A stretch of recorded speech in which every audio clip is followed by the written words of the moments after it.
And good morning, everybody. Happy July 3rd.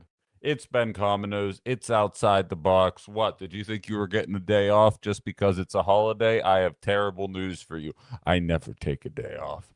Um, we have a lot to get into here as we approach a holiday. I mean, let's be real. I'm sure we're all thinking the same thing here. How much time is Ben going to dedicate to the wedding to end all weddings in Madison Square Garden?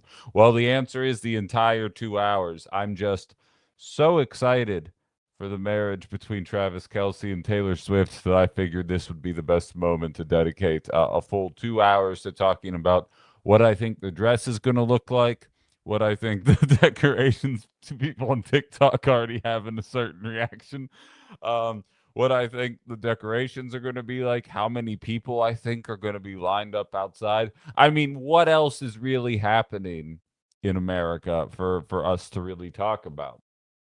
I'm joking, of course. It's just that's the kind of embarrassment that I have been viewing across the mainstream media landscape over the course of the last 24 to 48 hours. We're not going to be doing that at all. As Metal Rosie says, who are they? Yeah, no, I feel that. I feel that very much. We've got a lot of actual news to get into that I would like to jump into with all of you guys. Very action-packed morning this morning in the world of Ben. By the way, for those of you listening on Facebook or on Facebook and YouTube, you may have noticed a little bit difference in the audio quality. This mic is actually hooked up right now. It's not for decorative purposes. This is very real. So we're getting closer here. Going out to buy some posters after I get off from work. They're all going to be childish. They're all going to be horror movie and superhero themed. I figured the home studio is going to have a certain vibe, and then I can't tell you about the professional studio yet, but there's a professional studio happening where it's going to be a little bit more aesthetic, where most of the daytime shows are going to be. And then the Ben After Darks are probably going to be continued to be filmed in my apartment, which I am moving in the middle of August. I am staying, however, in the Fox Valley for those of you that are interested.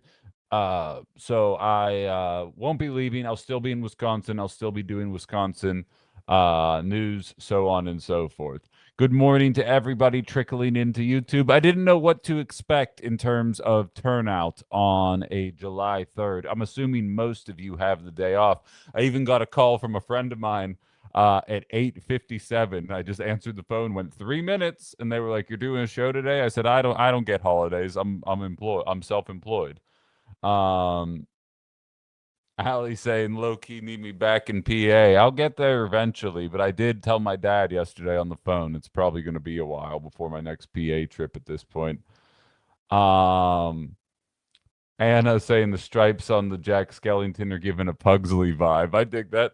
I dig that. And by the way, Anna, I don't know if you saw this, but so I'm working on theming here. There's going to be a pumpkin theme for the home studio here as I sift through my decorations here. Rusty says Princess Diana wedding was the last wedding that interested them. Oh, my stripes. I thought you meant Jack Skellington stripes over there. But you're saying the stripes with the Jack Skellington. Got it. I'm thin though. Pugsley's like main identifying feature is that he's heavy set. So I disagree. But that's where I come down on that. I disagree. Um yeah, but the Princess Diana wedding, what's funny is that my mom loved that woman. I had so many Princess Diana books and articles all over my house. She was just infatuated with that woman, as I think a lot of people were in that era, I'll be honest. Um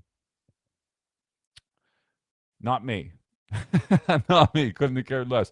I actually think it's very unwoke to be in favor of royalty, and I do count that royalty as well, what do you call them? As Travis Kelce and Taylor Swift as well. Like that's basically the royal couple of America, and the idea that you can be born into royalty in 2026, like that feels like a Republican belief. You know what I mean? Like that doesn't feel like something liberals or leftists should be championing. So like Anybody talking in your life about the Travis Kelce Taylor Swift thing, tell them that it's not they're not being very woke, you know? It's a big deal. And by the way, what's up, Violet? What's up, Elf? Yeah, and technically, like for those of you listening on the TikTok right now, the microphone's not even actually hooked up. I do have these puppies that are still in the plastic that I could hook to my shirt and then hook into the phone, which will probably be what I do next week to improve the quality there, assuming it doesn't interfere. I don't know if having a mic that close to a mic is going to have a negative. I have no idea. You got somebody saying Chiefs are cooked, Colts are a laughing stock, Ravens can't get it together. Are you trying to tell me the Steelers are going to win? Because I'm here for that. Rosie says Chainsaw Massacre, Jaws, Goodfellas, The Warriors, Spider-Man, Batman, Guardians of the Galaxy for posters. Interesting, interesting. All good suggestions. I'm gonna search it up and down. We'll find out. No, Renzer, no takebacks. I'm taking that as a guaranteed Steelers Super Bowl coming from you. I'm glad you're that optimistic. Um, but you just need an adapter. Well, no, I mean, unless I can plug it into two things at the same time. It's currently plugged into my Mac right now. So once everything's coming out of the same place, then the mic will be connected into everything. But right now the mic is only connected into my Mac. I have the adapter, it's connected into the Mac. It should sound crisper. I was told I sounded like a mixture of Barry White and James Earl Jones yesterday. Ali saying once the OBS is set up, it'll be fine. Which I was sending pictures of what the OBS setup looks like to some of you guys. I think you guys thought I was being hyperbolic. Some of the instructions are literally written in Chinese. Like, not to mention, I don't even know how to use a Mac. So, like, I'm learning how to use a Mac and I'm learning how to install OBS. And so, like, if like you guys had access to my Google searches, you would be mocking me so bad because it would be like I'll be watching a YouTube video on how to set up OBS. So it'll be like, so you want to download these files? And then I pull out my iPad and I search, how do I download files on a Mac? Because obviously the video is not going to go that in depth. It assumes I'm not a moron, but I am literally using a Mac for my first time this week. I bought it a week ago. Slowly acclimating myself to it. Oh, we got a Seahawks fan in there. Okay. Okay. I don't have anything about the Seahawks. Sorry about Super Bowl 40. But I don't have anything against the Seahawks. What's up, Kay? Thanks for being here. John, what's up? Sella says, good morning, all. We celebrate each of you, reckon our national history, and try to find unity and diversity. Absolutely love that. I'm here for that. Absolutely. Uh, Absolutely welcome that. And by the way, I keep mentioning it, and I'll probably make a couple of posts over the weekend to remind you, but I'm just excited that even without the call letters behind my name, when it comes to the most trustworthy name in news, it's still outside the box in Northeast Wisconsin. We are doing our first gubernatorial candidate interview post outside the box on the radio. Kelda Royce is going to be on this program 10 a.m. Monday. That's 10 a.m. Central Time for the people not listening in Wisconsin right now. And we're going to be starting with a conversation. I think the gubernatorial race has received quite a shakeup in the last 24 hours. And if you haven't seen the news, I'll be diving into that in just a moment. Violet saying football's dumb. Go Braves. Get out of here. Although I did watch the Braves quite a bit because the Pirates suck and the Braves were always on TBS, which we always had. Like Chipper Jones and who was it? Andrew Jones and Greg Maddux and what was the guy's name who said a bunch of racist stuff? John Rocker maybe. Like I watched all those guys. But still, go Pirates, go Steelers, more importantly. But in any event, Kelda Royce is going to be on the program 10 a.m. Monday, which has me very excited. Left Wing Gorillas, what is going wrong at Civic Media? I don't have any affiliation with them. I was actually reached out to by somebody in charge of hiring with Civic Media.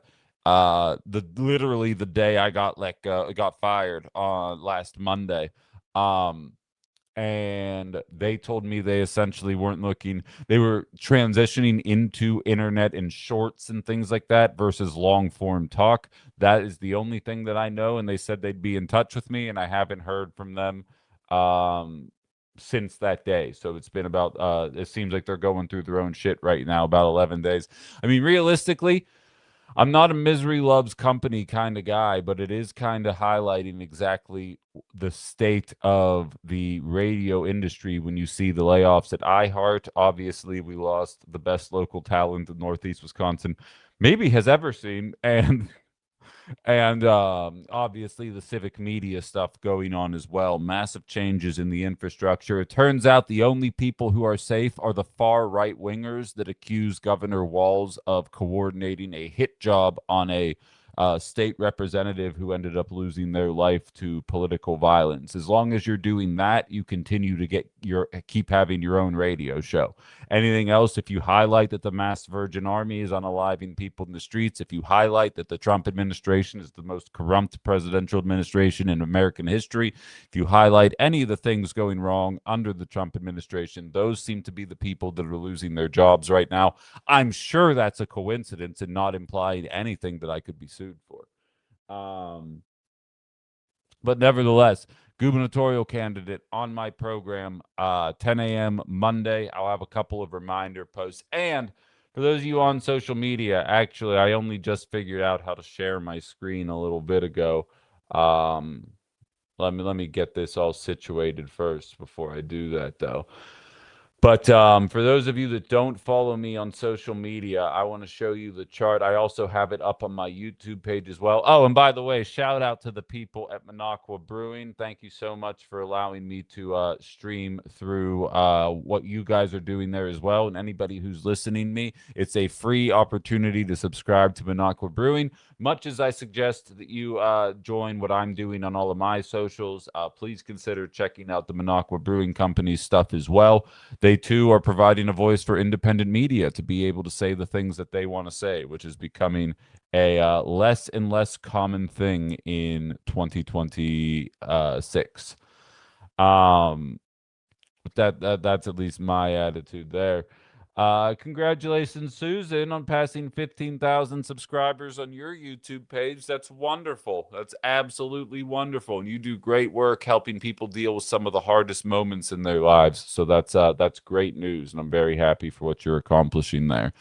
Um, but I do want to show you guys, and unfortunately on TikTok, you can check out the TikTok that I posted there. But a chart was put up um, as I allow the share entire screen. There we go. I think you guys should be able to see my screen right now on YouTube and Facebook starting on Monday, assuming I don't hit any snags with OBS over the weekend. Everybody should be seeing the same thing starting on Monday, and like I'm halfway there. I got OBS installed. Now I need to figure out how to do the multi-stream plugin, one thing at a time here. But so I'm throwing a chart up on my page right now, and if you look at it, and I'll actually just flip my live around here so that you guys can I just like flip the camera without like physically spinning it around? Yeah, there we go. Um, so yeah, so this is what we're looking at right now for all of you guys. These 5 lines that you are seeing on your screen right now represent 5 Democrats in the party right now. Some of them are on the national scene, some of them are on the statewide scene, but these are the 5 most people and the people that are perceived to be the leaders of the Democratic Party. I'm interested in who you guys think each line represents. So go on my Facebook, go on my TikTok, go on my YouTube, leave a comment. Tell me who you think each one of these lines represents. And eventually, I do know the answer, by the way. This isn't a hypothetical. This isn't an exercise that isn't going to have an answer. There is an answer here. And yes, that is, as Ali says, is this just Google search data? Yes. These are the people looking up each person. So it's not the most scientific data ever, but it doesn't change the fact that these are the people being searched and their prevalence within the Democratic Party. So punch your answers in on whatever streaming service that you're using, and I'm interested in who you all think the let me see here. How do I did it not share? Was I supposed? I think I was supposed to do this, right? I think I was supposed to do this, and then you guys would have been able to see it. I'm still learning how to share my screen on StreamYard. Obviously, it's not perfect yet, so I'll say again, these are the 5 lines. There is no identifier on them. I'm interested who you think each one of them is a Democrat, though. And I'm interested who you think each line represents, who people think is the leader right now. Of the Democratic Party. As Ali says, it doesn't have to be scientific to be accurate. I'm absolutely going to tell your forensic professors that when I find them. But so take it in. If you guys haven't seen this chart, it is available on all of my services. So go ahead and give it a more in-depth look. But that is the exercise. I want to start posting some things that kind of drives a little bit more of you guys to interact with me there. So okay, it didn't work the first time. It worked the second time. I'm learning. We're getting there, though. Chris says, who do you want to lead the Democratic Party and why? I've been saying for a while now, Chris, I don't believe the future leader of the Democratic Party is currently in the Democratic Party. I think there's a lot of people that show potential, but I don't know if they're there yet. I wouldn't be surprised if a dark horse emerges. And for the record, I feel the same thing. People are acting like it's a foregone conclusion between J.D. Vance and Marco Rubio for the Republican Party, and I'm here to tell you right now that I don't necessarily buy that. Um, I have a feeling that there could be 2 candidates coming out of right and left field for their respective parties, and I'm here for it. But if I had to pick, AOC shows some promise. As even though he's a billionaire, I am interested in Pritzker's platform in Illinois and would like to hear a little bit more about it because, as I often say, even though I don't trust billionaires, FDR was one of the most, is in my opinion, probably the best president of the 20th and 21st century. Not to say he didn't have his faults. And he was also one of the wealthiest people in the country when he was creating all of the best social programs that a lot of us kind of depend on today. So I, at one point, was writing off Pritzker just based on the idea that he's a billionaire, but I am willing to at least entertain him as a candidate going forward. Not an endorsement. That's just my attitude towards him right now. As Jarmani says, and that's one of my dark horses from the right. She says if Tucker Carlson doesn't run on the right, I'll be surprised, and I would agree. I have a feeling he's going to end up running, and I have a feeling he's going to be popular. He's willing to say the things about our allies in the Middle East that a lot of people aren't willing to say. Not to say he's not going to do the neo-Yahtzee stuff. But that's it. It's interesting. I see Violated Elf saying Hunter Biden for president. You know what's funny is I have a feeling a lot of libs are actually going to be championing that. And nothing personal if you were being serious there. I personally don't buy into that. What's up, Sensei? I personally don't buy into that, but we'll see. Bavino, I don't think Bavino has the cachet, Rusty. Jen saying she's watching Ossoff. I feel like Ossoff I need to learn a lot more about, but he's definitely showing some possibility there for sure that I'm interested in. Rusty saying he's got 800 grand from APAC. Well, that's going to be an issue, and that's actually a perfect segue into what I wanted to talk about today. As some people are saying, I like Hunter Biden for non-political reasons. I get that. I get that. But let me jump into the first story of the day here, then, or at least first real story of the day. And by the way, thank you for being here on July 3rd. I recognize a lot of you guys are thinking fireworks. A lot of you guys are thinking party. A lot of you are thinking boozing out in the sunshine and water. Not a lot of people are thinking let's look forward into the world of politics as we devolve into whatever this is. By the way, I'm hoping once OBS is set up, I can share video. Have you guys seen the video of the America 250 stage almost collapsing in on that woman, the women who were dancing? And it was definitely at a height that had it landed on someone, I have a feeling that story would be getting a lot more notoriety. I don't even want to see Kamala Harris's name written into my chat, Rusty. I know you agree with that, but that woman, she had her shot, and her shot was when they cleared out the entire field and forced her upon us, and she still couldn't even win a single swing state. So that is over. And anybody thinking otherwise, and I don't believe you do, Rusty, because I know who you are. But so speaking of that APEC money, if you guys didn't see it yesterday, um, there was an event held in Wisconsin. We're starting in on the Wisconsin gubernatorial race. There was an event held in Wisconsin for all of the gubernatorial candidates. And it was held by the Muslim Alliance of Wisconsin, who I have a relationship with and am interested in trying to get. And yes, Thumper, the stage falling apart was part of the whatever the 250 celebration is called. It's dry run rehearsals. It's obviously not the real thing. But yeah, it's a metaphor for this presidency, realistically. But so um let me get rid of this share screen. It's distracting me here.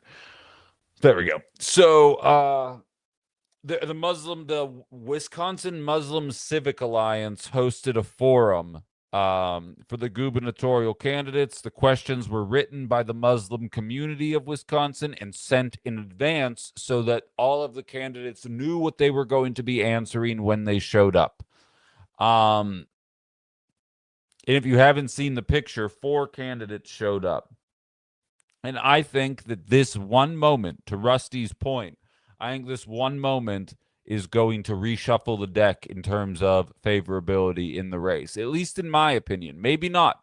Maybe not. Maybe enough of the centrists are still going to go with the people that didn't show up, but let's go through it all, shall we? The 4 candidates that were there, and like no disrespect to Mr. Brennan of Governor Evers' staff, he has the largest ad buy. He was the first one to buy into TV ads. I'm interested how many of you guys have been seeing them, because I don't watch a whole lot of TV these days. So I'm online more so than anything. I still really don't know anything about the guy outside of the limited times that I see him pop up on my feeds as I get. But he does have an opportunity to come on this show and be interviewed, and we can all learn about him for sure.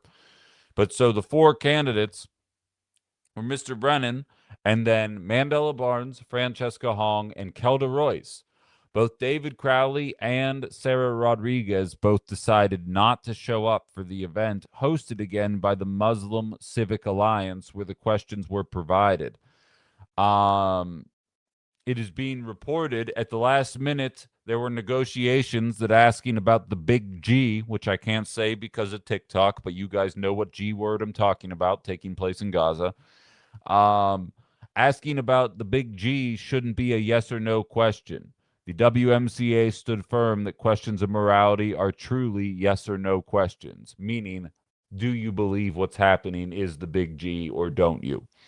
The 2 campaigns said they would meet privately with the organization. This is according to Wajaha Akhtar Khalil. I've seen and lived this before, and it was incredibly demoralizing. In 2024, we watched a presidential campaign refuse to engage Muslims publicly while we were shuffled into private rooms for backdoor meetings.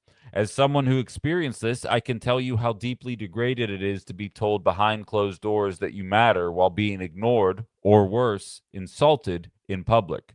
You're treated as a liability instead of a constituent. It screams that your votes are wanted, but your faces are not. Our money, our labor, our turnout are welcomed, but not our humanity out loud on a stage will be too costly to win. That calculation lost in 2024, and it will keep losing. Excuse me. I have a feeling that that might be the death knell for the Sarah Rodriguez campaign. I don't know that for a fact, but I have a feeling that the big 3 going forward might be the 3 that were on that list within the Democratic Party, because otherwise, what does the Democratic Party even really stand for at that point? And David Crowley, who already was struggling, and I see your comments, Sharon and Kay, I will get to those, I promise. Um, David Crowley fell into the trap. If you guys haven't noticed, and I've kind of been talking about it, but the Journal Sentinel has fallen into the trap of Hassan Piker says America deserved September 2001. Wisconsin Public Radio has fallen into the trap of Hassan Piker said America deserved September 2001. And David Crowley posted it as well. And it really is a shame, because far be it for me to play identity politics specifically surrounding two identities that I do not count myself as, but the parallels between what the people of Palestine are forced to go through in their region and what the black community has had to go through in America for the better part of our entire existence are pretty difficult to avoid. And for him to go for the cheap thrills of Hassan Piker said America deserved September 2001. When, if you haven't listened to my Wednesday show, you can go back and listen to it. It's all archived on that. I'm not a simp, Chris. I just have a basic capacity for deductive reasoning. Um, if you know what I was going to say, go back and listen, but just to kind of walk you through what's going on here, it's pretty easy to say that America's foreign policy in the lead up to September 2001 is what ultimately resulted in that day happening. You can say that and not say you think it was deserved or that you're happy that it happened or that you think that the people were in the right, but you can say that you can watch the path towards what led to that day and be like, oh no, that ultimately is that should have been expected. We can't act that way in other people's countries, just bombing with impunity, taking the lives of literally over 1.5 Muslim individuals and expect no form of retaliation. I can sit here and champion being anti-violent while at the same time acknowledging, like, yeah, no, we should have expected some kind of retaliation like that. So I mean, the idea that you have to be a Hassan simp to understand that basic capacity for deductive reasoning, I think just shows me the limits of your own ability to look inward and understand the complex nature of foreign policy. You can't surround the world with defense bases, take people's resources, take the lives of the people that live there, and expect everything to be hunky dory. You want to stay or one state solution, or should Israel just learn to do better politics with them? I just think Palestinians shouldn't be second class citizens. Plain and simple. I think every country has the right to exist, um, or should exist in peace, and it's not rocket science. Like, you can't have streets that Palestinians aren't allowed to be on. You can't have, when that fateful day in October of 2023 happened, there were 2,500 Palestinians sitting in jail in our allies in the Middle East jails. Of the 2,500, over 1,200 of them were sitting out there without evidence, cause, or conviction. They were withheld from family, they were withheld from friends, they were withheld from lawyers.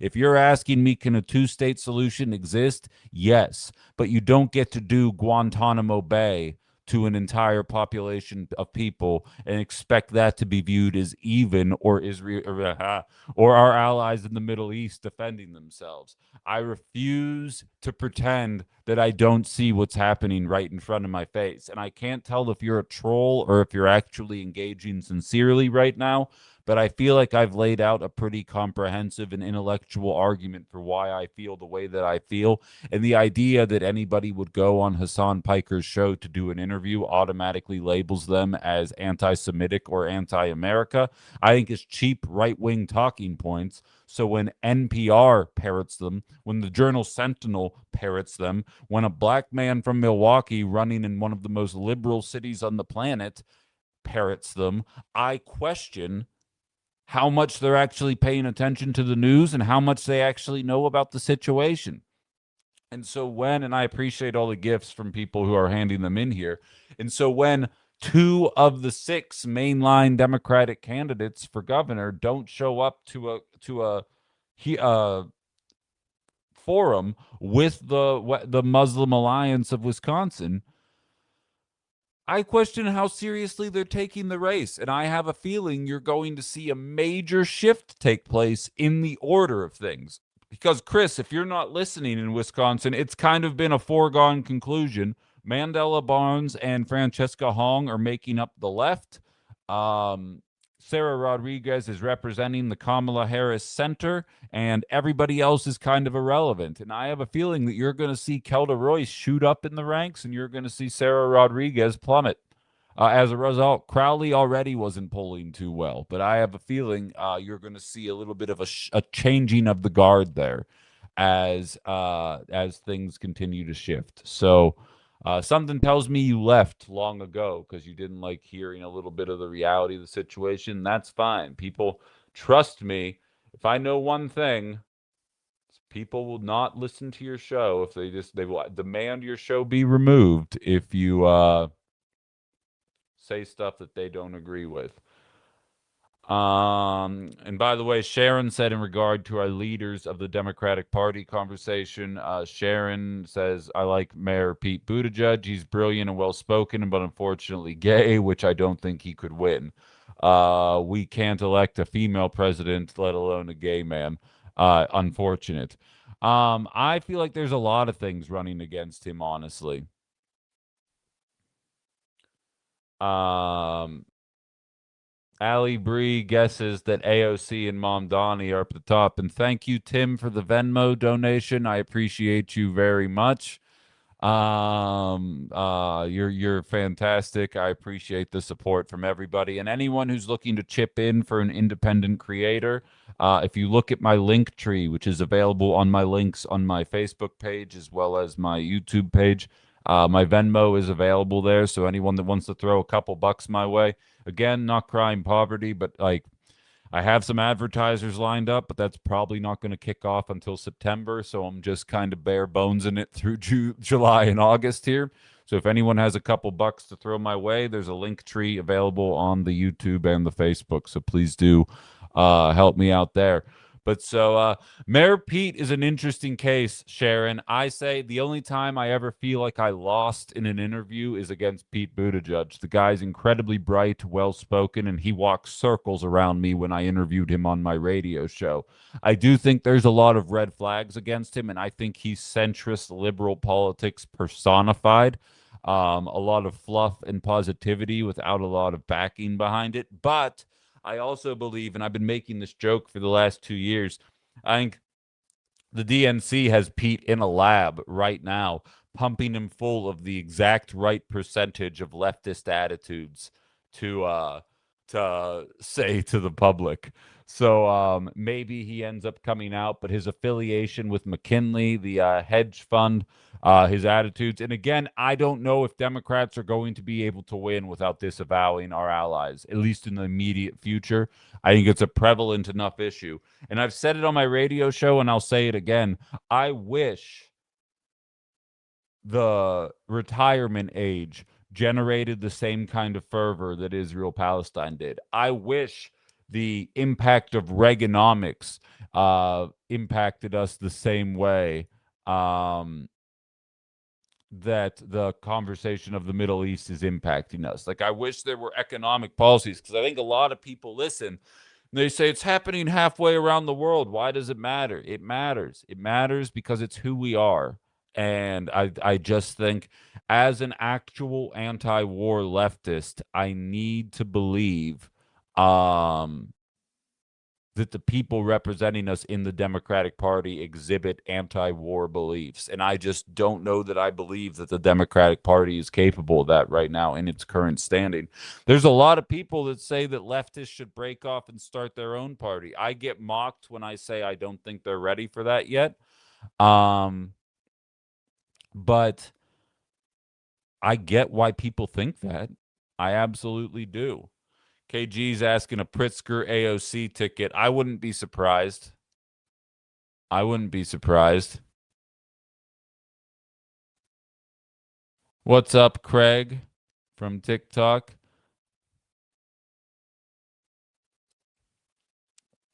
John says they have their Francesca Hong sign up. Mallory says she won't vote for any Zionist presidential candidate. Killer K Demons says it reminds me of the crystal knocked. Which part? Um, Ben, I supported our allies in the Middle East all my life. Not anymore. I can't unsee what I've seen. Well, that's the interesting part about it, right? And I say that just with media in general. Like, Susan, you say you can't unsee what you've seen. You know how I can't unsee what I've seen is from a media perspective. Because since we have social media, I know. I love that Ali calls AOC and Mamdani the Bernie babies. I can get behind that. But I saw the media pretend like they didn't know what they were looking at. I saw them provide cover for some of the most egregious atrocities, and then I'm supposed to believe that they're telling me the truth the rest of the time. This is why I always say the only difference between Fox News, MSNBC, and CNN is a lawsuit. Like Fox News was sued for spreading misinformation, and rightfully so. They tried to spread that what took place. I can't say election frogs because if I say the word that rhymes with, I get censored. I found out, but Fox News deserved to be sued for what they did and the craziness that they caused, and the fact that in 2026 people are still just asking questions about 2020 is predominantly Fox News and Donald Trump's fault. So they absolutely deserve what ended up happening to them. MSNBC and CNN should be sued for their coverage of what took place in Gaza, because it's disgusting that they thought they could get away with it in an era when all we had to do was open our phones. And rather than change how they were covering it, they just decided to have their CEOs buy the rest of our social media so that none of us could see what was happening anywhere. But unfortunately, a large enough percentage of us were kind of knocked off that track in a way that we're willing to call it out for what we see now.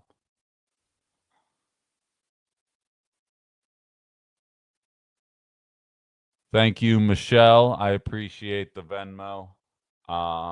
You guys are awesome. Seriously, like it's overwhelming that you guys are willing to do that kind of stuff. Um, Trump brought Bin Laden's dream right into the East Wing. Sorry, these comments are rolling pretty quickly here. I'm way behind. Yeah, Shapiro. I mean, I'm from Pennsylvania, and Shapiro leaves a lot to be desired as well. I think he's going to crush the governor's race just because he wasn't primaried. Um, and Mallory says she won't vote for transphobe Newsom. I dig that. Thoughts on Chorus and the 1630 fund? I'm honestly not super familiar, Scoop. I'd have to look into that more, and I don't really pew pew from the hip, if you know me.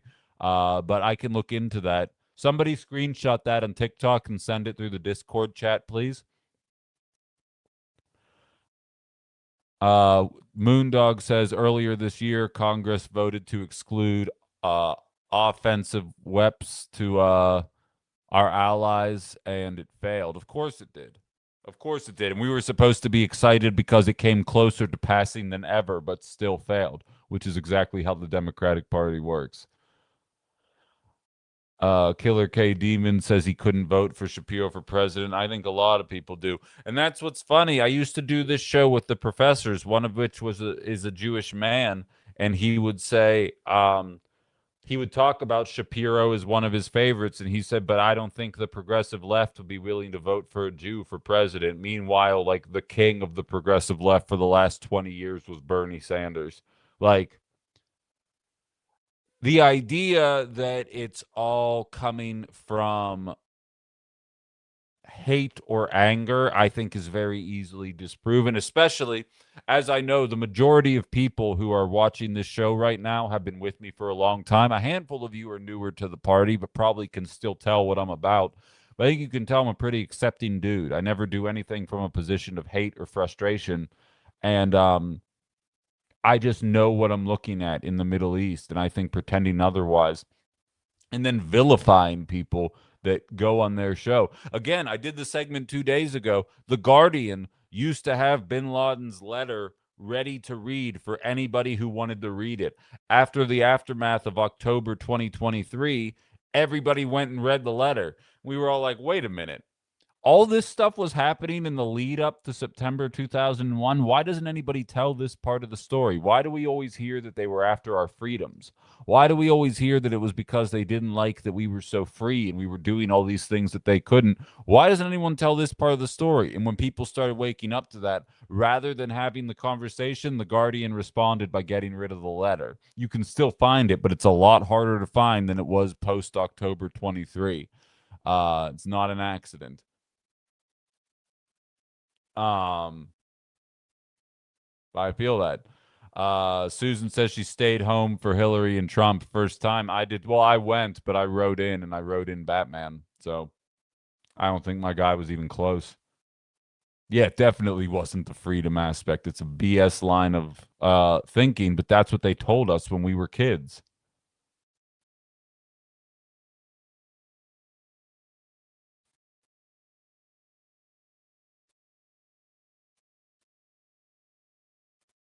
Big debate going on the tube of you right now about whether or not voting for the lesser of two evils or staying home and trying to force the kind of leftward change you think is a better strategy. I don't really like, I shouldn't say I don't have an opinion on that. I voted for Harris. I hated myself for it, but I voted for Harris. Um, but I don't know that I would again. I'd have to be in the situation because I know what's happening is objectively horseshit. By the way, thank you to everybody who's sending me the videos saying that if you swear, it actually means you're more trustworthy and have a bigger vocabulary than people that don't. I'm trying my best not to, but now that I know swearing implies trustworthiness, I don't know. Mickey says, same, Ben, same. Yeah, it's kind of where I'm at with it. And I hope you're enjoying. I know you love this holiday, Mickey, so I hope you're going to enjoy this weekend. Mallory says, I will vote, but I'll vote third party over this crap platter that Dems present. Well, I'm holding out hope.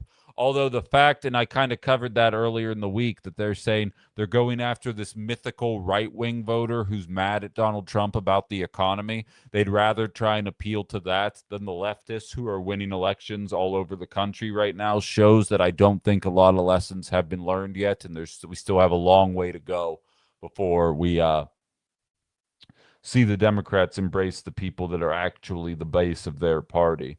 I want to see if I'm missing any comments on Facebook because I have just done nothing but actively discourage listening on Facebook lately because until I have it, fake Ben, get out of here. All right. Um,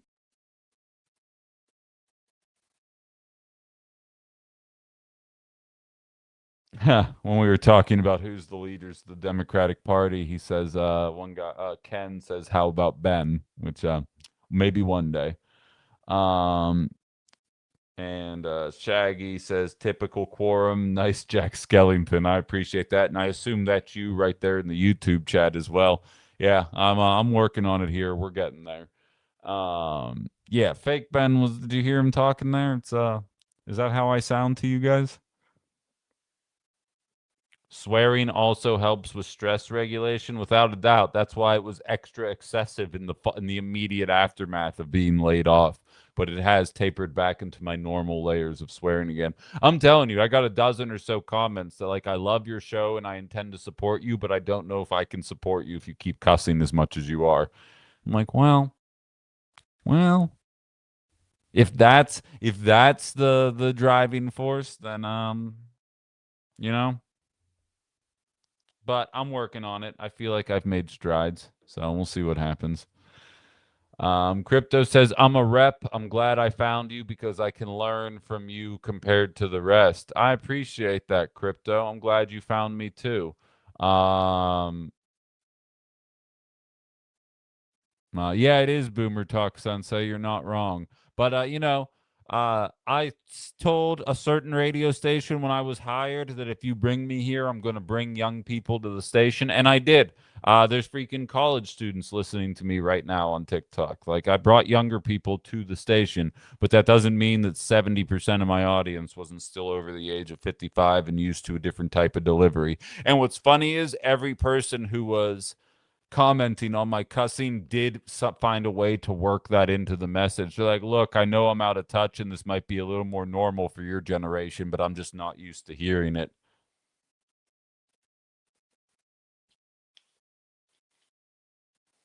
Moondog says, like that scene in Apocalypse Now, we napalm kids but censor vulgarity painted on the bombs. Exactly.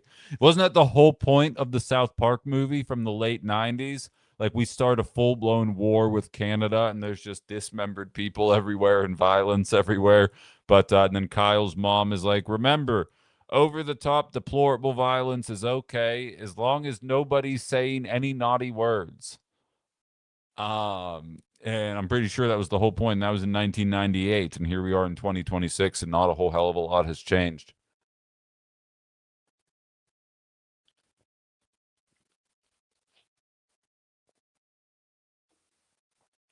This is the only show where you get high level political commentary mixed with the subtext of the South Park movie, all embroiled in a conversation about whether or not the big G is happening in Gaza. I hope you guys appreciate it because it's only a matter of time before these websites censor me too. But so, interesting choice. Back to the main point of the conversation. Interesting choice by the candidates who chose not to show up. And I'd be interested. I don't have the metrics on it, but I have a feeling if we looked, the APAC dollars might be flowing into a handful of candidates and not all of them. I think this has only furthered, in my opinion, Francesca Hong's chances of winning, which I think are pretty good. I was kind of anticipating some, and after I just go on a long diatribe about me cussing, I have been anticipating some 2020 fuckery going on, similar to what they did to Bernie Sanders, where there were 20 candidates and 17 of them dropped out, threw their weight behind Joe Biden, and the only one that stayed in was Elizabeth Warren. And Elizabeth Warren stayed in because she knew that her voters might become Bernie voters if she dropped out. So she stayed in to split the Bernie vote while the centrist vote dropped out and consolidated around Biden. Thankfully, they did that. Otherwise, we might not have to deal with Trump right now. Meanwhile, you look at the Wisconsin primary. Obviously, not the same in terms of the numbers, but I kind of anticipated the centrist vote kind of beginning to coalesce as things shook out. Now, I wouldn't be surprised if you see Kelda shoot through the ranks. And for the record,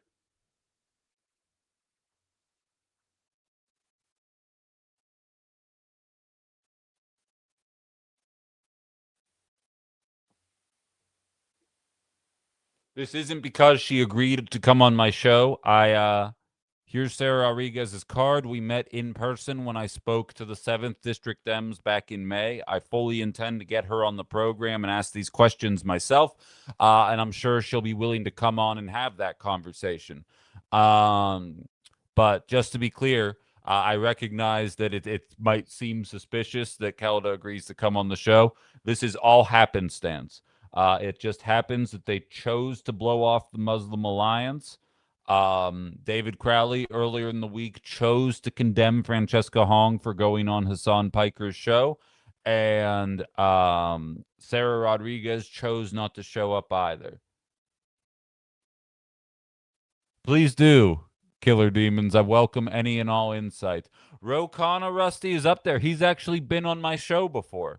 He agreed to go on a show in Appleton, Wisconsin on talk radio to get his message out there about a year ago. I'm pretty sure it's still available on my Spotify page if you want to go and listen to it.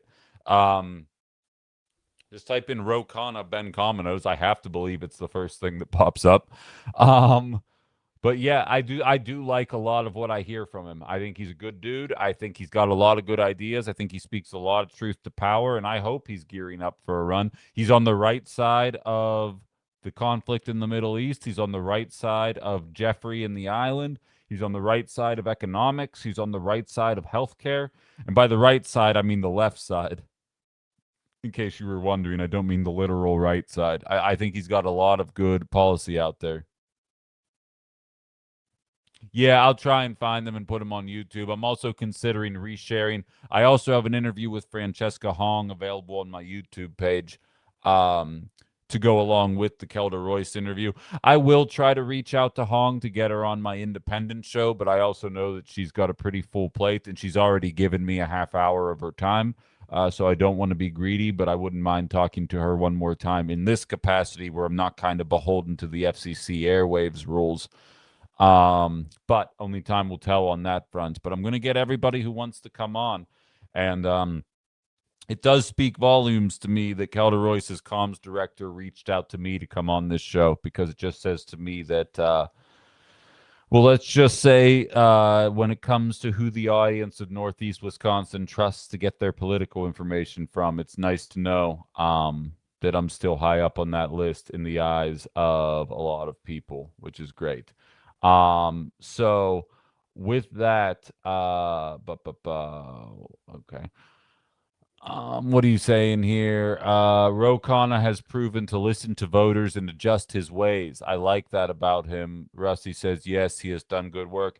That's what it's all about. We always jump on people. Remember, that was one of the main knocks against John Kerry. And I'm not implying John Kerry's a good candidate or that he should be running. Nothing like that. But the main knock against someone is being a flip-flopper. And it's like, I would hope if you had ideas, if you had preconceived notions, and then new information were made available for those preconceived notions, and then you decided that you had a different opinion based on the new information that made itself available to you, that that would be championed by the voting population and not ostracized. Whereas it seems as though it's almost viewed as a negative if you're willing to change your mind or have an opinion on things like that. Unless you're Donald Trump, in which case you're just actively allowed to do whatever you want. And people will just be like, nah, that's what he always said. And away we go. Case in point, and I did this segment for my evening crew last night because I kind of test some of my content out during the evenings. And if you're not joining us for Ben After Dark, I don't do it Friday, Saturday, or Sunday, so there won't be a new edition until Monday. But we go 7 to 8 p.m. Central Time. Way more laid back, longer pauses, much more interactive with the chats across all spectrum, across all platforms. And it's not even all politics. We'll devolve into conversations about music, pizza, movies, sports, whatever is kind of going on in that moment. We watched the freaking soccer game 2 days ago, first full soccer game I ever watched. Jen says my views have completely changed over the last 2 years, or I just woke up and deconstructed. I'm kind of I'm filed in the same category in a lot of ways. Yet no one flip flops more than Trump K, and yet they don't seem to care. But God forbid you got a D next to your name and flip flop. Have you guys seen that everybody's? I am on Instagram and X, Craig, but like my Instagram is just a reflection of my Facebook, and my X I barely use anymore. Elon Musk sucks, but I am on there to find news and whatnot. So just search my name and I'm there. But yeah, it's embarrassing the Trump flops, or flip flops. How often he does it, and then they just pretend like it doesn't happen, and we're just supposed to go along with that, which blows my mind that he keeps getting away with it in ways that and like if he were delivering economically, that would be one thing, but he's not. Like he has objectively failed in every capacity, and flip-flops and lies and enriches himself and gives money to Argentina and starts a new war and cuts taxes for the rich while making our lives even more expensive than it already is. And yet they don't even budge a little bit. Like this doesn't even have to do with what I was about to bring up.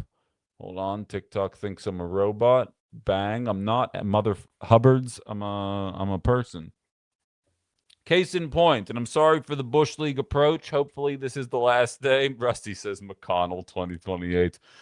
How about McConnell Sunday? Thank you, sir. Here's the Nancy Pelosi stock trader. 1.7 million followers on Twitter. All right. It tells you exactly what trade she's doing, how much money she has made off of it, and if you want to become rich yourself, it allows you to know what you should be investing in, because Nancy Pelosi has an interesting knack for being right about the stock market all the time. Now, I have been very vocal about my frustration. I am not a Nancy Pelosi guy. I do think she's corrupt, and I believe insider trading is the way that politicians take bribes without actually taking bribes. They give favorable legislation to the CEOs and companies, and in return, the companies get major investments, and then their stock portfolios go up, and that's how they ultimately enrich themselves. Thankfully, Donald Trump also has a stock tracker for, oh, whoops, never mind. Elon Musk and Twitter decided to block it. So it turns out Nancy Pelosi's stock trading is a major scandal and indicative of a much wider Democratic fraud and corruption problem. But Donald Trump's stock portfolio trading is an invasion of his privacy and should not be infringed upon in any way. And we're going to delete that so that nobody is able to continue following along. This is real. This is real. And it only got to 77,000 followers. That's how quickly they took it down. Because they were like, oh, son of a bitch, we're going to highlight the overt and obvious corruption of the sitting president of the United States. It's fine when it's the Wicked Witch of the West, Nancy Pelosi, and the Democrats, but also MAGA's a bunch of little baby snowflakes that cry like little words that I'm not going to say right now because I've matured as a person. We'll just say, see you next Tuesday. Anytime you highlight that their orange dad president is doing something that they have just been bitching about for the last 4 years. And if you think I'm making that up, bear with me here as I find the Reuters reporting. Okay, so I'm sure if you're listening to me, yeah, rhymes with witches. If you're listening to me, you have probably seen the reporting on Donald Trump and his crypto rug pull, right? The Trump meme. He's enriched himself to the tune of $1.2 billion just off of the meme. He also is $2 billion richer over the course of a 12-month period, some of which is just flagrant corruption, other of which is straight up exploiting his own voter base. Because again, I have said multiple times, I believe we're in a post-corruption America. If a candidate got us Medicare for all and stopped the conflict in the Middle East, and I found out that they were doing insider trading, I was like, well, it's the least they can do for themselves. Have you seen all the good shit happening in my life? This is great. And I don't want to put myself in a box, no pun intended, when inevitably a candidate that I love is caught doing corruption. Case in point, I did a segment about it yesterday. Zoran Mamdani said, turn your air conditioning to 78 degrees. And immediately Ted Cruz, Tim Burchett, and the rest of the MAGA sycophants all go on social media and start calling him a communist, start calling him a socialist, saying, in first world countries, we use our air conditioners. And then meanwhile, the exact same day, the exact same hour, there were declarations from 13 different red states all saying, set your air conditioners to 78 degrees, and not a peep from any of them because you cannot take the MAGAs even remotely fucking seriously.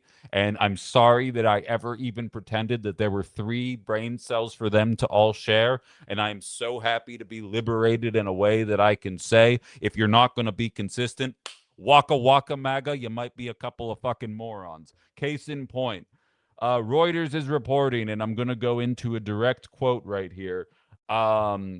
If Trump was putting his name behind it, this is one woman who invested in Trump's meme coin. I'm going to do 2 people here. But again, Trump has enriched himself. And if you guys don't know how it works, essentially, oh, KG, you're KG. Oh, thank God. I was just talking about you yesterday, and I was saying I was so sad that I didn't think you'd be able to find me. I'm so glad that's you, and I didn't put it together. You're Kevin Garnett. That's Kevin Garnett from Houston. I'm so happy that you ended up finding this place. 78 and fans is comfy, she says. Right on. She's listening in Houston. That just picked up my day. I'm going to have a good weekend now that I know you found me. Sorry I didn't give a chance to give you a heads up, but it turns out the only people that get long runways are the people that are accused of stalking at that company. So if Trump, the quote is, if Trump was putting his name behind it, it must be a legitimate investment. She put $2,000 of her savings into the Trump meme. At the end of May, her Trump holding was worth less than $120. She now thinks it was a pump and dump scheme. Now, yeah, it's Kevin Garnett, the basketball player, is in my chat right now with two flamingos as his is his profile picture. Um, but so she lost over 90% of her money. For those of you that don't understand how this pump and dump scheme works, Trump knows that his followers will buy whatever they tell him to buy because they most certainly aren't thinking for themselves. They put that they put their money in there. All of the millions of Americans putting their money into Trump's meme coin skyrockets the price, which Donald Trump has the most of. And then once he thinks that the bulk of his followers have put their money in before they get wise to it, he takes all of his coins and pulls them out, and then the price of it tanks. And then the people who put a couple $1,000s worth in see it tank, and they're like, oh, Christ, I got to get the rest of my coins out there before it tanks any further, causing the price to even plummet further than that. And the article goes on to explain the exact metrics by which that took place. A second person, Matt, a 45-year-old machinist in Indiana, put $40,000 in Donald Trump's meme coin. A direct quote from Matt: when a stock has presidential backing in a way, at least from his sons, you would think it would go up. Matt's shares have dropped 79% in value since he bought them for a loss of $32,700, meaning he has about $7,300 remaining from his $40,000 investment. He does not blame the Trump family. He said he believes Democrats and anti-Trump investors are taking short positions. So in other words, the sitting president of the United States, Native Gamer says, look, I want to feel sad for these people. Laney says, so he's getting what he's voting for. Sensei's just sending a bunch of laughing emojis. Rusty says, LOL. KG says, you can't fix stupid. Anna says, FAFO. The list goes on and on. This goes to show you, and like, I really want you guys to cling to this. Don't defend Democratic corruption, but also don't make it the crux of the conversation anymore. Like, and I'm not saying engage in whataboutism, because inevitably that's your guttural reaction, right? When someone's like, oh, Nancy Pelosi insider trading, you want to talk about insider trading. And then you immediately start listing all the shit that Trump's done, right? That's like instinctive. Gamer says, but we're a decade in of the man is a con man with decades long history of being a con man. It's unbelievable. It's unbelievable. Like, I feel it's Blue Canary says Darwin's Law. I'd almost feel bad if they weren't so loud and obnoxious and so performative in when they feel outrage. 10% for the big guy. Remember how many times we heard that, and yet people can't seem to find themselves holding this orange jackass to account. Leaves a lot to be desired. And it goes to show you they do not care about corruption. They care about scoring political points. And it's time to stop pretending otherwise. Because it's so flagrant. I just described to you how a rug pull works. And these MAGAs come away from that after the litany of examples. Oh, Donald Trump bankrupted a casino. Oh, he didn't pay the people that put the blinds up at his apartment complex. Oh, he created a university. Oh, he decided to sell steaks at a sharper image. All of these failed opportunities that somehow keep making him money. And like, I get it, because like, if the idea of failure is enough to make you stop quitting, then the fact that I got fired means that I should stop doing media. I used to give them the benefit of the doubt before I realized exactly how stupid these people are. Because yes, a lot of times you're not going to hit on your first effort in life, and I think you need to be willing to dust yourself off and try again. And I can recognize how somebody might perceive that as being the encapsulation of the American spirit. And I realize some of you are rolling your eyes at that idea because you realize what a con man and a jackass he is. But I can believe if you just genuinely don't trust Democrats, the idea that he declared all these bankruptcies and does all these things in terms of screwing over contractors and voters, you might be able to ignore it. There is no ignoring the logistics behind a Trump coin. There is no way to ignore the obvious thing that happened. The Trump family had the bulk of the coins. They waited for the morons to buy their share of the coins, ripped the coins out the second their shares out, the second they realized that they had maxed out their capacity. And then somehow it was the dams. I bet you Hunter Biden had something to do with it. Like, you're too stupid to breathe after a while. I don't understand it.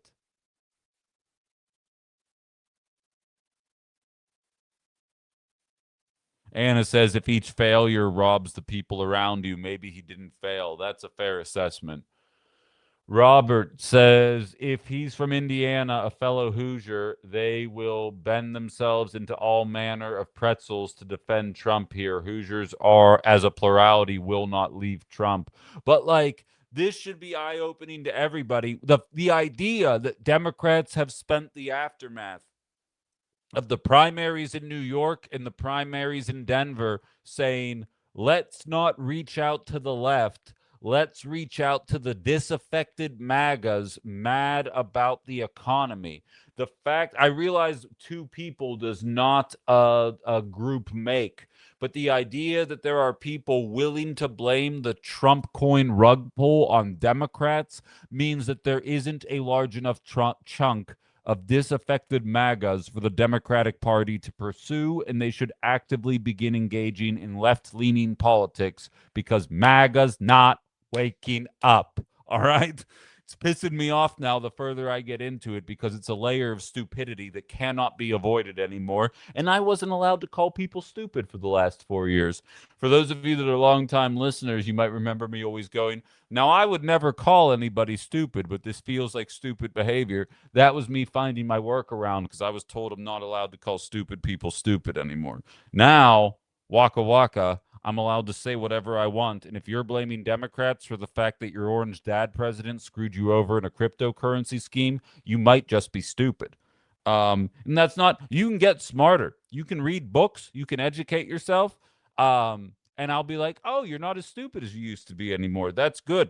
Don't expect me to stop saying it just because it hurts your little fifis. Facts don't care about your feelings, snowflakes. Always remember that.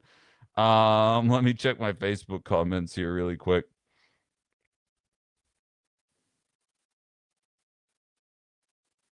Okay, no, we're up to date here. And I appreciate you guys all bopping around. Remind people to like, follow, and subscribe, whatever platform you're listening to, and go check out my link tree. It has all my platforms so you can stay up to date on everything I'm doing, see all the stuff I post. And starting next week, much to some of the people in my Discord chat's glee, I'm going to be significantly more active on all social platforms because I finally have the software and hardware about where I need it to be, assuming I don't run into any OBS snags. Cassandra says, I forgot the figure, but the total money people spent on the Trump coin is almost the exact profit Trump saw, reported from it. Straight up just took the money. And again, like, I never did a segment on the plastic Trump straws where there were a bunch of morons buying $15 plastic straws with Trump's name on it. Because people are allowed to be stupid with their money. That's absolutely fine. It's the reasons why I am anti gambling apps these days. Not even to say I won't gamble once I have my affairs in order, but I mean, I'm not going to be sitting here being like, throw money in my Venmo and then go and gamble because I'm not a jackass. But I don't like the idea that it's becoming legal anywhere because I think there's a lot of people that are bad with their money. And I think the idea that people will pay $15 for a Trump straw kind of highlights that. But I also know anybody listening to this show isn't buying the $15 plastic straws. So I don't even begrudge Trump for taking advantage of idiots. The golden shoes, the Trump phone, like, just don't buy it. Like, go for it. I think it's tacky. I think he may as well be selling pillows via infomercial. But whatever. Only the diest of diehard people that are going to keep funneling their money into this people are going to be the ones that fall for it. If they want to ship their life savings off to a billionaire while they can't afford dental processes, right on. Go ahead and be dumb. Just don't sit there and talk to me about Mexicans and black people on the other side of it, because the reason you're struggling in life is you. Robert says Indiana is upset with their leading politicians. Trump supporters all. They will gladly vote them out and turn around and replace them with new Republicans that vote just like they replaced. I'm sure. I'm sure. Um, and we're watching that happen in a lot of places. And again, if that's how they want to remake the Republican Party, if Democrats can't figure out how to beat what is happening, this show will be dedicating its efforts to be developing a third party. If Democrats can't beat what's happening, it's time to move on from the Democratic Party. Because Plattner, El Sayed, Francesca Hong, Raman, Mondani, Kiros, whatever the woman's name is, it's the mayor of Seattle. Keep going. And AppTap says there already are third parties. Agreed. But you and I both know. And AppTap, I asked you if you want to come on my show one day, and I think you're a very bright dude, and I would love to have this conversation with you. Because I think you and I agreed 95% of the time, except for I'm a harm reductionist and you think we got to get somewhere otherwise. Green Party doesn't have it in 2028, and they're not going to. The Working Families Party doesn't have it right now. We need ranked choice voting, and we need the third parties to get their shit together. And then I'm willing to engage in that. But as it stands right now, the idea that a third party, like, I'd be down to get there for 2028, but everybody's got to get their shit together right now, because from what I'm seeing in terms of excitement, because otherwise you're just throwing the vote away. And while I don't believe what the Democratic Party offers is much better than what the Republican Party offers, it's better. And in my world, my perfect worldview, and I hope this makes sense to you, I hope this makes sense to you here. My goal in terms of how I would like to see politics be affected by the sound of my voice is I want to see the Democratic Party represent the right wing of politics. And I want to see it soon. DSA is good, but like Sensei, talk to AppTap about it. And I don't want to have a conversation just on TikTok because we're streaming to a lot of places. Message me, AppTap. I think you'd be good for this show. I think you have a lot of good ideas. I'm not fighting with you here, but I'm just saying AppTap would tell you the DSA isn't far left enough or serious about what they're suggesting. And so, like, that's what I'm saying. Some type of opposition to the two-party system is too fractured right now. As it stands right now, everybody thinks they have the best ideas and nobody's willing to consolidate around that. 70 million people stayed home. Exactly. Because 70 million people don't buy into this two-party system. And I'm one of them. I swear to Christ, I'm one of them. But, like, there has to be some point. It can't just be we're going to do nothing for 20 years and then things will be better. That can't be the strategy. But I feel you, and I have left my neighborhood, and I hang out with communities that are not my own. I'm not even in the town that I grew up in right now. Like, I promise you, I have seen parts of this country that I think a lot of people who talk about politics oftentimes speculate about rather than going to live it. And I'm here to tell you that we need to get to the point, in my opinion, where Democrats represent the rightward flank of politics, where Democrats are the pro-corporate, which they are, pro-Reagan era tax rates, which they are, pro our allies in the Middle East, which they are. That needs to become the right, but MAGA needs to just be put to bed because they offer nothing. Objectively, life has gotten worse for everybody over the course of the last year and a half. Not to say that it wasn't getting worse under Biden and Harris, but it's very different. They both love Reagan. That's my point. That's my point. But I'm saying MAGA needs to go to bed, and Democrats need to be reflective of that right. You can already see it with Gavin Newsom speaking out against the LGBTQ community. You see it with Alyssa Slotkin and company saying we got to find those MAGA voters who are mad about the economy rather than reaching out to the left. You and I agree, I think, a lot more than you realize, but it's just, I kind of feel like your philosophy in a lot of ways encourages inaction. And I, I don't know how we get out of it by just pouting that there isn't a party that means business that actually represents left-leaning politics in 2026. Like, I feel like you'd call Mamdani a fraud. I feel like you would call Francesca Hong a fraud. And like, while they're not perfect, I'd argue they're significantly better than what the alternatives are, specifically on the right, but even within their own party. And I feel like I do a good job of backing that up with stats and facts over the year, but I'm glad you're joining the discourse. Helen says, I am not happy with the two-party system. I do not feel honestly in November, not happy with Democrats and Republicans and the infighting with politicians in Washington, D.C. I mean, I don't think anybody listening to this show is Helen, but I feel that. And Helen's related to me, but although I don't believe we've ever actually met.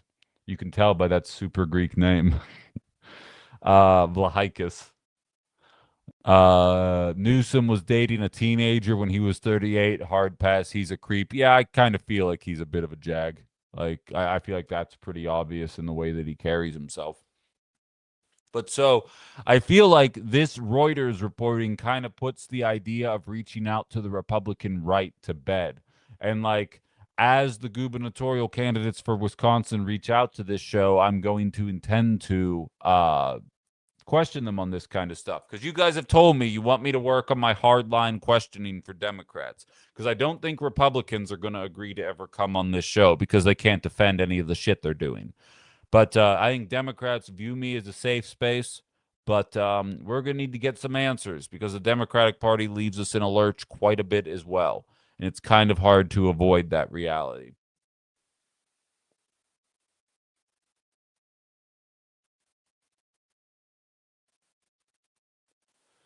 Robert says messaging is the poison well for Indiana. The media here is already scaring the independent vote with the Democratic Socialist wins. But again, people keep asking me, how do you dispel the boogeyman of socialism? And I say, all you got to do to put that shit to bed is just say, so just to be clear, America had tax rates between 70 and 91% between 45 and 83. So are you telling me America was built on socialism, or are you telling me you don't know what the definition of socialism is? And watch them stammer. You know what I mean? Like, there's very easy ways. And again, I don't know how many of these people actually can be impacted by facts and logic based on what we're seeing happening surrounding the Trump coin, but doesn't change the fact that it's a pretty obvious answer to anything that they're going to say. The government said stock buybacks were illegal essentially until the 1990s. So that's the government being involved in politics. So when you tell me you don't want the government telling politicians what to do, you're telling me that the never-ending stock buybacks that have been allowed since the 90s that have contributed to wealth consolidation is a good thing, or do you want the government to start getting involved again? Like, again, you're not going to change every mind, but if you're actually listening with an open mind and want to learn about what all the candidates are offering, I feel like that's a pretty short trajectory to get to where you need to go. And I'm not saying this to you, Robert. I recognize you know what the hell you're talking about. This is the royal you. I realize now I'm getting angry. This feels like OG outside the box right now. I think I'm finding my stride again in the new. I think it's the microphone. Does that feel does that have the same impact on the air? Waka waka, MAGA. Stevie says rumors are out there that Tucker and Tulsi are planning a new party. Mm. There was a time when I would have been, oops, sorry. There was a time when I would have been excited about Tulsi making plays in politics, and that time is not July of 26. I think she's a crackpot, a liar, and a fraud. Um, See, that's what changing your mind looks like.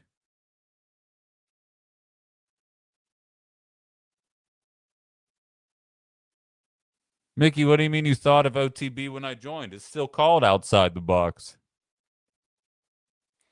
Um,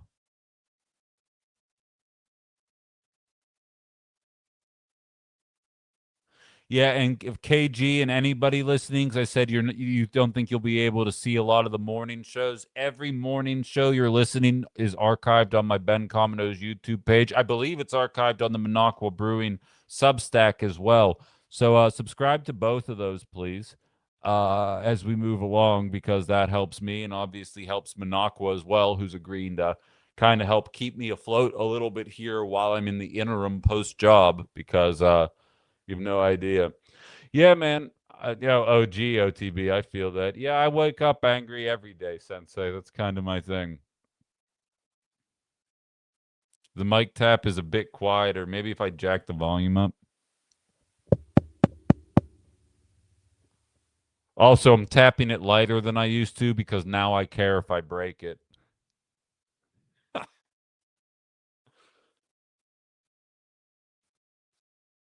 Yeah, I'm a big Fozzie Bear guy too, if you couldn't tell. But yeah, embarrassing is my point, and I hope this kind of sheds a spotlight on the how do I phrase this, on the electability strategy for candidates going forward, because the idea that you're going to appeal to some level-headed MAGAs is just made up. I'm getting a chair and a desk over the weekend as well, and let me just say, lead sitting with this kind of posture with no back for 2 hours. I'm not an old man, but I'm getting older, and I can feel it in my back right now.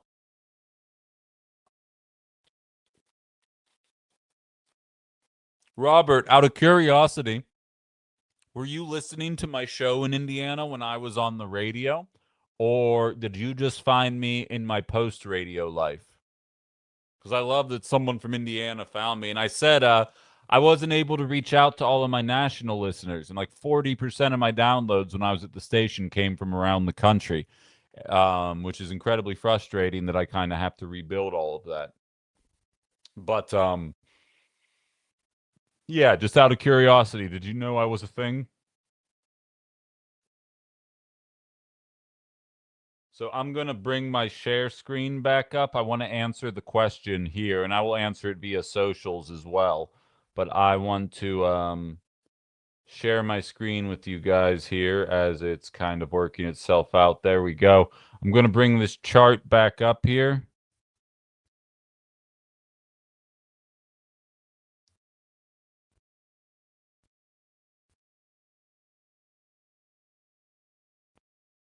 Yeah, I actually like that idea, Craig. A Fozzie Bear for president poster. I can actually get behind that quite a bit. Somebody write that idea down. Okay, so just a reminder, here's the chart that I'm sharing with you guys, and you guys can all see this, right? If you're just joining us, um, oh, that's great, Robert. I'm glad you're here. You're a great addition. I've been doing this for 4 years. I just got fired on last Monday, so if you can't tell, I'm bitter about it still. And I wasn't fired for performance. I was the number one rated talk show in the market, but you know.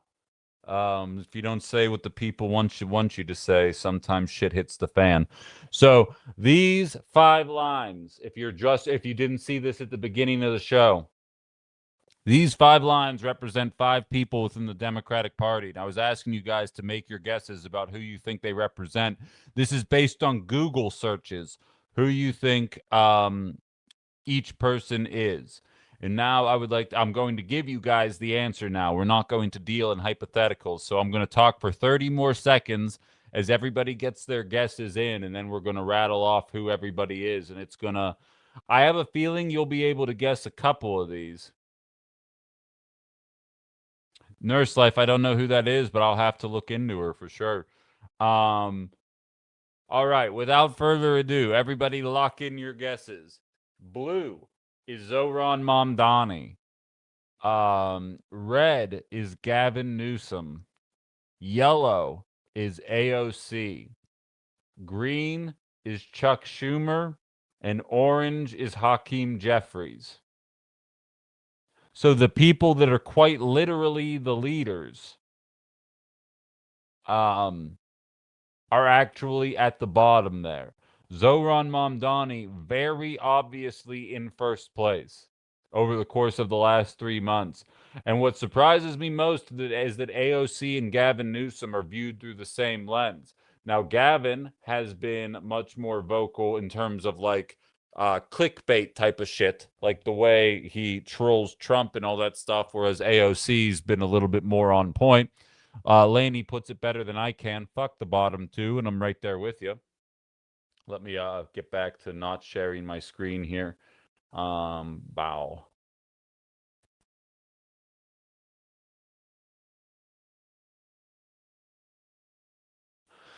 Yeah, so that is essentially the rundown there. And yet, the Democratic strategy, despite the fact that obviously progressives are kind of leading the pack right now, is like, you know what we have to do is appeal to the moderates. If only we could appeal to the moderates.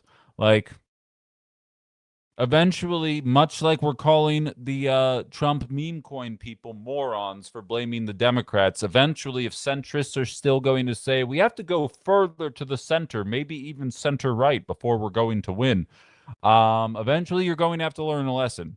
And that lesson might come in the form of you realizing exactly how stupid your beliefs are being reflected towards you right now because there's no evidence to back up your claims. I realize that's not scientific, what I just showed you guys.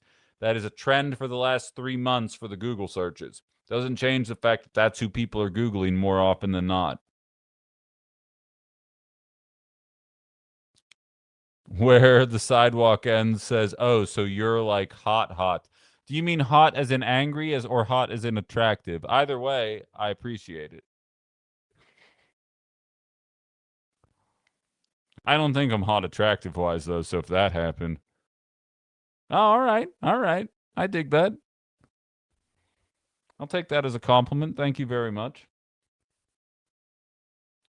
Um I'm not sure how to react to these kind of things, you know? Like now I'm being hit on via TikTok and now I'm just blushing at this point. You can't tell because I have my white light covering for my blushing nature. But you know, um, let me catch up on some comments here. Oh yeah, KG, I did an entire thing about wind and solar as energy options yesterday that I think you'd like quite a bit. You can't see that I'm blushing. Get the hell out of here. Welcome to the party, old man. Is KG in our Discord? I hope she is. And thank you to everybody. We got a couple of new followers on the fan page on Discord as well. We got a great community there. Where everybody just kind of shoots the shit and kind of engages back and forth with one another in a way that's very funny and occasionally mocks me. Bladen says Ben, the Greek freak. I actually think I might market myself as the Greek speak because I don't think that's a thing and it's a nice play on words and it would have made more sense when Giannis still played here, but I still think it works and I speak for a living. So, like, what do you think about that, Blaine? You think that tracks? I'm glad you found the place. Glad you found the place, you know? So how many of you were surprised about the way that that chart played out? Because I'll be real, it didn't even cross my mind that Mom Donnie was going to be at the top. Not because I'm anti Mom Donnie, but because I was like, well, that can't be right. He's just a New York mayor. Like I was thinking in terms of like Buddha Judge AOC Newsom. I assumed it was AOC, honestly. Um,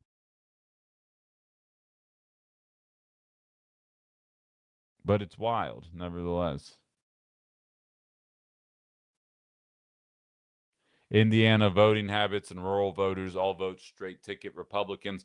Well, part of that, I believe, is because Democrats don't reach out. And I don't mean reach out in terms of policy. I mean they don't go out there and explain themselves. They're too scared to.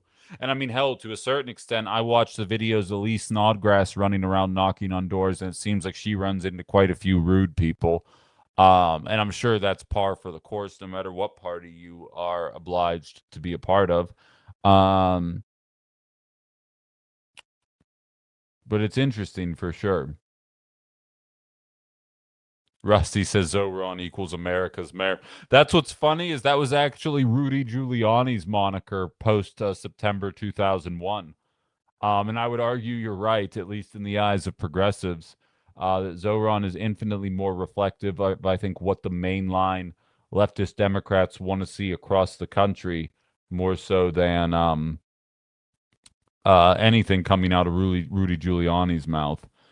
Yeah, Lee's all right. I don't. Her. I think she's gonna mop the floor with what's his face that's running against her. But her stance on Flock leaves a bit to be desired. But I'm gonna have her on the show probably next week. I'm telling you, one-stop shop for political interviews, outside the box, unfiltered. These people aren't reaching out to a certain radio station; they're reaching out to me.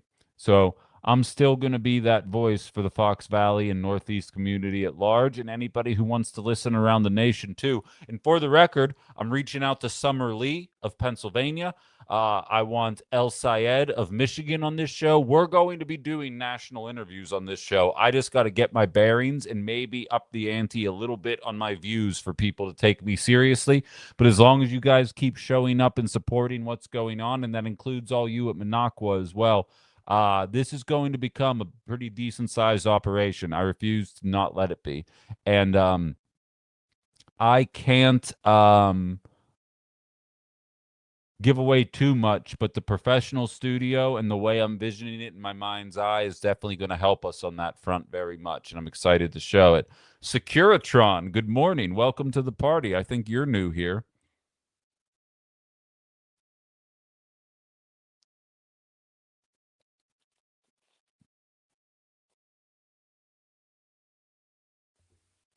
I'll tell you guys what, I've gone from uh 12 and a half hours of no, this isn't a MAGA channel. This is outside the box, unfiltered. Are you listening in Wisconsin, Securitron? Where are you listening from? Right on. So I was a radio guy up until last Monday and lost my gig. People view me as a moderate, but I'm actually a progressive, and most people are just politically illiterate. Um, but I hold both parties to account. Oh, right on. I do hits with Patty Vasquez on WCPT in Chicago all the time. Cool. Cool, cool. I'm glad you found me. Um, but yeah, subscribe, do all that jazz. You guys know the drill. People are asking if you're an Autobot or a Decepticon. You seem like an Autobot just based on the questions you're asking. I think he's safe. Yeah, I do have a Bernie Sanders doll in the background here. If you haven't noticed it, while I'm working on Bush League decorations as I get my shit in order here. I appreciate that very much. Thank you. But yeah, we're live 9 to 11 Central Time, Monday through Friday, and then I do a nighttime show. It's a bit more laid back. I say it's 7 to 8, but we typically go till 8:30. This was a gift from my friend Anna because I didn't have a lot of decorations. This is my Bernie Sanders, and this is my Ben Cominos bobblehead. So these guys hang out together in the background because this is like my dream scenario is like Bernie's like, I've always been proud of you, son. I'm kidding. My dad's great. My dad and I have a great relationship, and he tells me he's proud of me all the time. I don't need that kind of confirmation from Bernie. I just thought that would be a funny joke to make, and I think I was right. But no. Okay. Okay. I'll set that back up later. But yeah, that was a gift from a good friend of mine. But my dad isn't Bernie Sanders, exactly. So my dad's pride technically means less. I hope you're not listening today. I told him to listen today. I taught him how to listen. Um, and now now that's probably one person just stopped listening. Now two people did. One of them was probably my dad. For those of you new to the show, including Securitron, you have caught me in the last hour of programming for the week, and I tend to get a bit punch drunk. I was saying before, I've gone from doing 12 and a half hours of content every week to 17 and a half minimally hours of content It's a fuck it Friday, as it always has been, with fuck being spelled PH.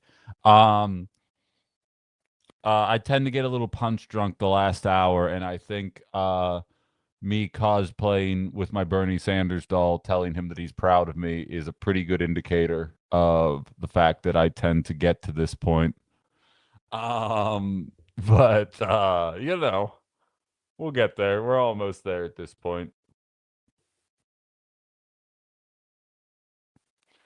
Um, yeah, and by the way, for those of you that can make it, I'll remind you guys a couple more times, but there is a Rick Crossan event who is running for the 8th district in Wisconsin.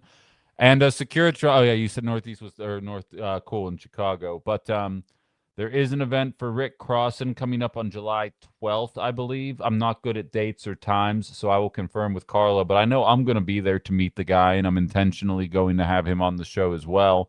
Probably closer to that event for anybody that wants to learn a little bit more about him. But I definitely am interested about what's going on. I'm not sure what city, Canary, you're going to. Carla's been posting about it quite a bit on her Facebook, so I'm sure you guys all follow one another at this point. And everybody should be finding the entire community of this show on all of your socials. That includes all of you in Minocqua as well, who are a bit newer to the game here. But everybody should be following everybody. We're building a hell of a community here, one person at a time. And I absolutely love what you guys are talking about, how you guys interact, the way you guys help me learn how to do things at home and kind of put all this shit together. So that's incredibly useful. I do have more stories planned for today. We'll see how many of them that we can get through before we wrap up the show for the day. None of them have to do with the reflecting pool, which I'm proud of, or Travis Kelce's wedding, which seems to be the main talking points of the day these days. Before we move further, I want to make sure I'm not blowing off anybody on Facebook, because I do want to talk about. Did you guys see the Tony Nels steps of Congress conversation? Because if you didn't, you said I have a request in the queue. Oh, cool.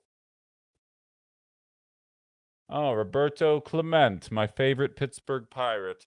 Hold on, let me turn my phone up here. What's on your mind? I have a feeling this was an accident. It's okay. That happens a lot these days. You give me a message back when you're feeling up to it. No big deal.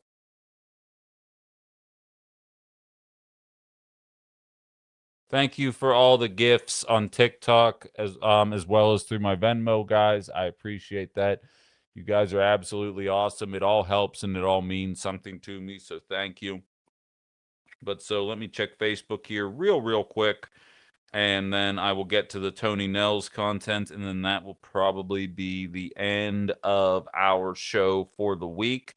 But give me 1 second here. You can tell I'm rambling and I kind of shut my brain off while I'm searching for things. Cool. All right. Looks like we're up to date. Bada bing, bada boom. We're great. No.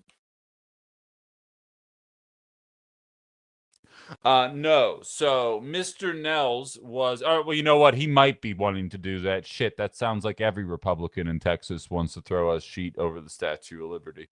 Um, but no, it's one of my favorite things because one of my favorite and most easily disputed comments is that no one wants to work anymore, which is oftentimes bandied about by boomers. And I really take pride in being a millennial because I believe that we are the first generation to actually not fall for that line of thinking.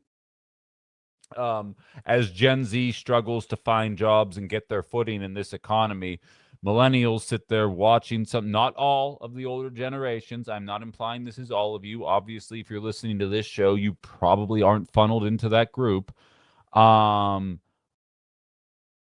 but Gen X and boomers, when millennials graduated in the middle of a recession, I graduated from college in 2010. I was competing against 40-year-olds for entry level jobs that paid $35,000 a year because everybody got laid off. and every single application for a job said we want 5 years experience, and you're sitting there as a recent college grad saying, how am I supposed to get 5 years experience if every job wants 5 years experience? Then I'm never going to get the experience necessary to get the job. And it was a pain in the ass to find work for a lot of people.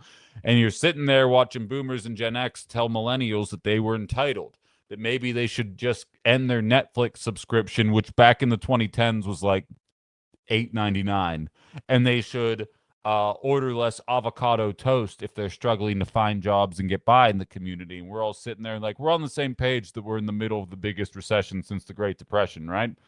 And now you flash forward 15 years, and those same generations are telling Gen Z that they need to drink less Starbucks and eat less avocado toast. Apparently, it's because the older generations are now also addicted to Netflix. So it's no longer a matter of it being a uniquely millennial thing. Yeah, I was a Netflix guy when I got movies in the mail. I still have my copy of The Departed from Netflix. I just never gave it back when they ended their mail-in subscription. But um so millennials are one of the first generations to look at the younger generation as a whole and be like, "Oh no, you guys aren't lazy. You are absolutely being fucked over by an economy that is not your friend, and pretending otherwise is a lie." He was caught on the steps of Congress, and he was asked about how it reflects how the Freedom 250 celebration looks to the Trump voters that are struggling to get by economically, how the $2 billion worth of corruption looks to the voters struggling to get by economically. To which he shrugs his shoulders and says, it seems like it's just envy from liberals that are mad that they can't figure out how to make $2 billion in a year. Maybe if they worked harder like I did, they wouldn't be in the situation that they are in. So we're right back to no one wants to work anymore, coming from this right winger trying to convince the Republican voters that they're okay with an obvious fraudulent president that has no interest in addressing the shortcomings of the administration. Anna Kasparian, who takes a lot of shit for having opinions, did the deep dive on it. And since Mr. Nels is such a hard working, rugged American bootstrapping individualist, I figured we should look into exactly how much he exactly works. He called all Americans lazy who are frustrated with the most corrupt president in American history being the obviously most corrupt president in American history. The data reveals that he has missed 186 roll calls during his tenure. He literally skips work and goes on vacations and receives a six-figure salary and while trying to convince us that nobody works harder than him. This is the kind of hypocrisy exhibited by the right and the people who are running. And what's extra frustrating is KG highlights it looks as though he is not running against anybody. These people feel too comfortable. And like, there is a layer of frustration. I had a talk about this with a friend of mine off the air. There is was a comedian, Greg Giraldo, who used to do the Comedy Central roasts when they were funny on Comedy Central, and very famously, unfortunately, he ended up taking his own life shortly after this roast. And I can't help but when you watch the parts of the roast and the way he's roasting Larry the Cable Guy of all people, like you wonder if that roast didn't mess with him in some ways. But Greg Giraldo was identified as a comedian's comedian, like a very funny guy. Definitely would have been canceled in 2026. Used the R slur, had some out there comedy, but it was a different Oh, I mentioned what he did to himself after the fact, and I got restricted on TikTok. That's okay. We're almost done with it. Sorry, TikTok. I'm telling an uplifting story about a comedian that I find very funny. I apologize that you decided to censor me for that. You guys are very good at this job. Um, he's roasting Larry the Cable Guy, and the entire time he just keeps screaming, "Why are you so popular?" the entire time. Because while Greg Giraldo was an underground comic, Larry the Cable Guy was making $100 million a year just going, "Get her done," and making poop and fart jokes. whereas Greg Giraldo was actually like doing comedy. And the unfortunate realization is that if you want to be popular, if you want to win popularity contests, the average American is dumb. And being able to reach out to that person and speak to that person, you know you have them forever.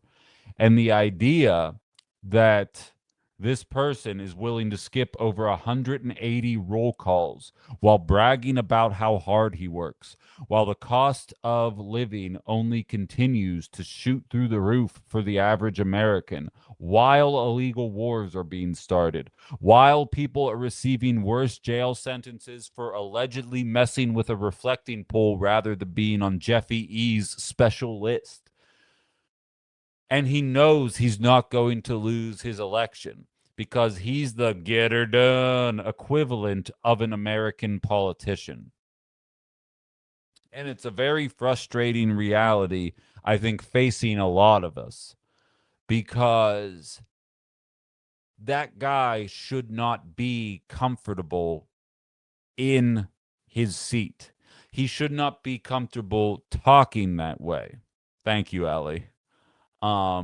He shouldn't be so sure that he can call everybody jealous and lazy because a president did a fucking rug pull of a meme coin to enrich himself to the tune of billions of dollars off of the people who are inevitably going to turn around and vote for that person.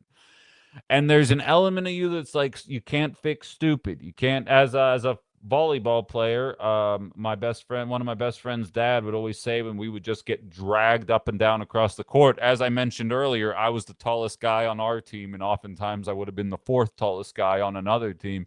He would look at us after just a beat down. He'd go, "Well, you can't teach tall." And I'd be like, "You're right. You can't teach tall and you can't fix stupid." It's just frustrating that this guy's going to be able to go in there, vote to support Reagan era policies, vote to pretend that corruption coming from Democrats is bad when it's coming from Republicans. It's just good business. And he's going to win. And it's incredibly frustrating to me that the system works that way. That people can't wake up to it because the Democrats are coming to trans our kids. And other massive hits that people have. I think that's the first time I've hit a Democrats are coming to trans our kids on the Independent show. But it's unbelievable that they think they can get away with that. And he's going to. That's the worst part. They're absolutely going to. And he knows it, which is why he's comfortable talking that way. And that's Republican politics in a nutshell.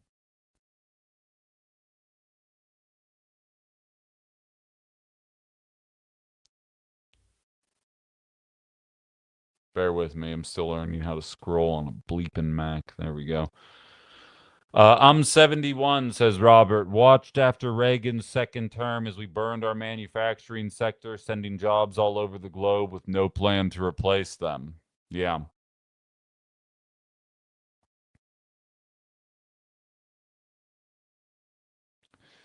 KG says there is a Democrat. Yeah, I shouldn't say there's no challenger. I'm saying that just because of the gerrymander. That's kind of my point.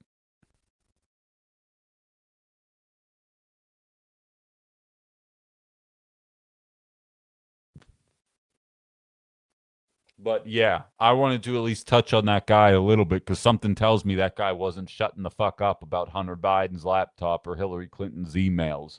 But now everybody's just jealous. Stevie says it's such a problem of messaging from the left, though. They don't get good candidates or a good message. They allowed the right to spread the message of what they want to the left to be.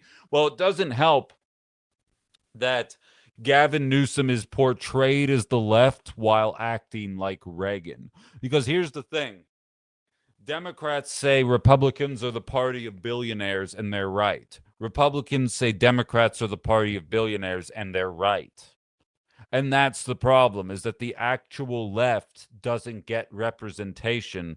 And then when they do, and unfortunately, I have seen regular listeners of this show shitting on the leftist candidates who have won across the country, saying the last thing this country needs is communism. It's like, okay, so wait a minute. You called this show 2 times a week bitching about the two-party system and the fact that the elites have bought and paid for everybody. And then when a candidate is actually starting to win elections that isn't bought and paid for, you call them a communist because they're a socialist and you don't know how words work. So it's just a level of stupidity that you can't ignore. And when you work for a radio organization, you can't call them stupid. They're fucking stupid. Samantha says it's not messaging only, it's also just platform. Corporate Dems platform is shit. Exactly, and they're trying to act like it's popular and what wins, despite the fact they keep losing.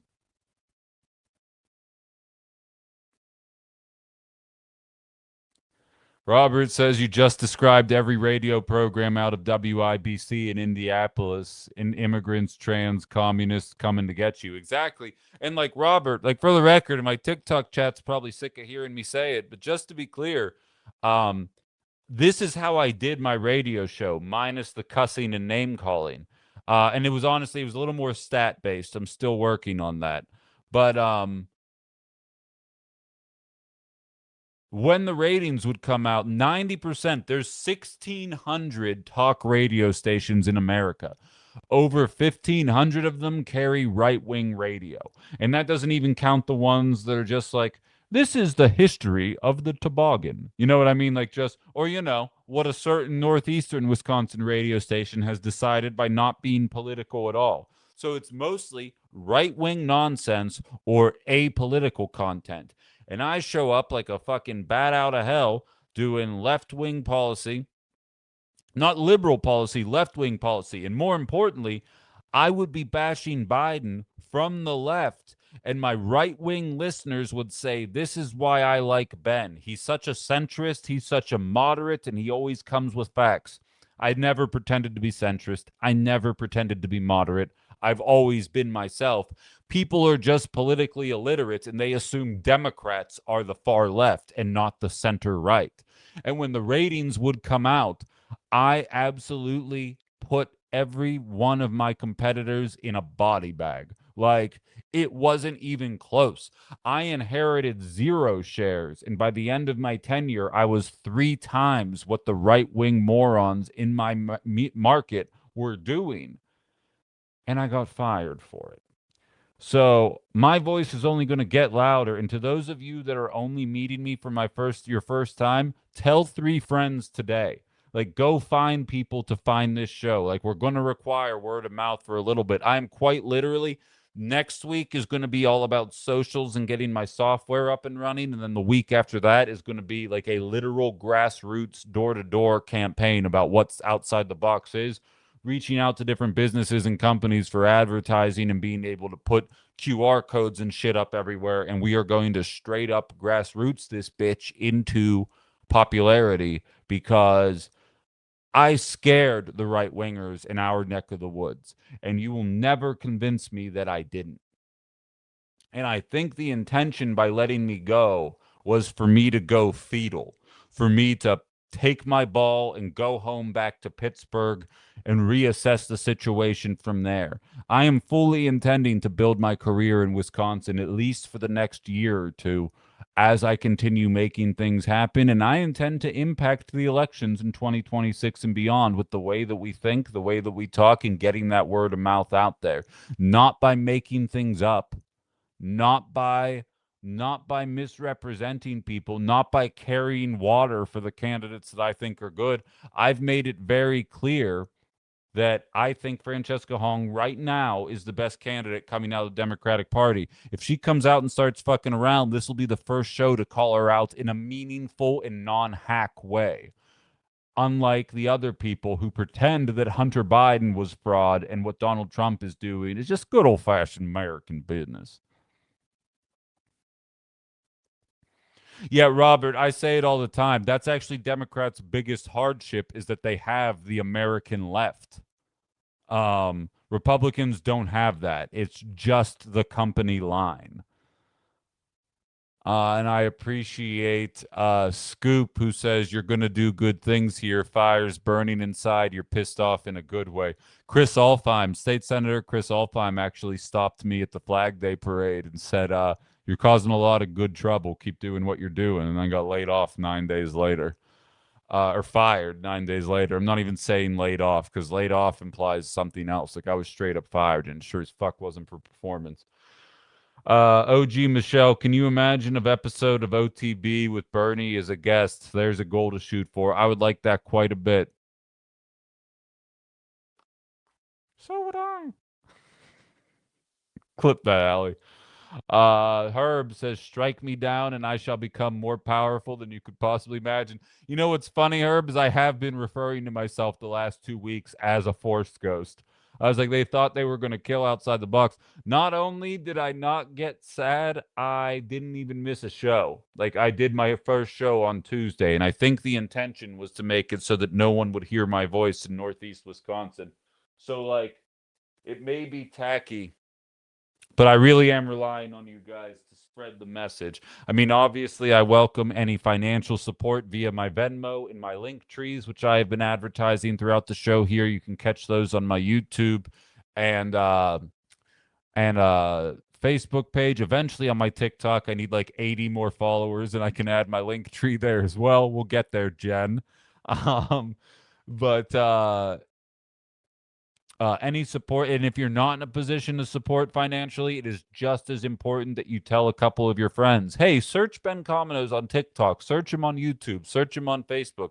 He's got good guests, and he's actually holding both of the parties to an account in a way that most media is not willing to do.